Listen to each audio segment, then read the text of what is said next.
மூலமான திருத்தொண்ட தொகையில திருநாவுக்கரையன்னாரு. இவர் நாவுக்கரையன் அருந்தமிழனாரு. தொகை ஆசிரியர், வகை ஆசிரியர். என்ன வாய்மொழிந்தார்களோ அந்த வழி மறவாமல் மாறாமல் அப்படியே வளர சேர்க்கிறார் பெருமான்.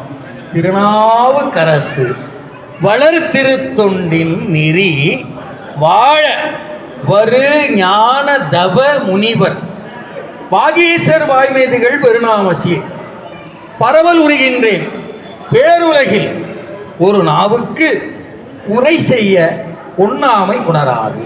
பாட்டு பார்க்க எளிமையா இருக்க மாதிரி இருக்கு. ஆனால் பாட்டா பிரிக்கணும். பாட்டா பிரிச்சாதான் விளக்கம் புரியும். திருநாவுக்கரசர் இறைவர் திருநாமம் வைத்தது, இறைவரால் வைத்த திருநாமம். காரண பெயர் என்ன காரணம்? அவர் தமிழுக்கு கிடைச்ச பெருமை, அவருடைய திருவாக்கு கிடைச்ச பெருமை விளங்குதா? அது இறைவர் வைத்தது. நல்லா புரிஞ்சுக்கணும். 3 புராணங்கள்லாம் அப்படி ஆரம்பிக்கிறார். ஒன்று மங்கையர்க்கரசி வளவர் கோன் பாவை வருதலா, மங்கையர்க்கு தனியரசி. இன்னொன்று சொல்றார், தண்டியடிகள் திருவாரூர் பிறக்கும் தவமுடையார். தண்டியடிகள் திருவாரூர் பிறக்கும் தவமுடையார்.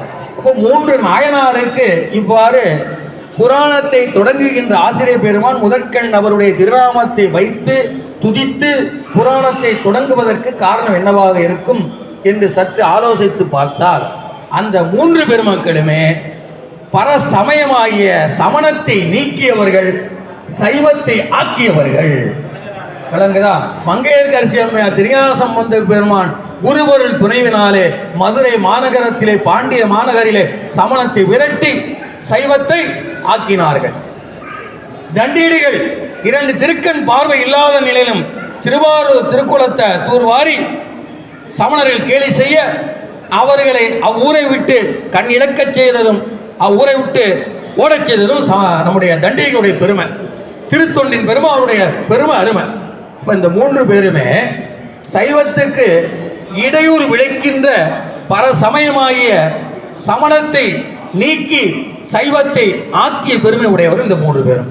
ஆகவே ஆசிரியர் பெருமை அந்த 3 பேர்த்தையும் மனசுல வச்சுக்கிட்டு முதல் பேரை வைக்கிறார். விளங்குதா? அப்படி ஒரு கருத்தை நம்ம அமைதிப்படுத்திக் கொள்ளலாம் இதோட பொருத்தி. விளங்குதா ஐயா? நல்லா புரிஞ்சுக்கிட்டீங்களா? நீ கவனிங்க. வளர் திருத்தொண்டு. என்ன திருத்தொண்டு இது?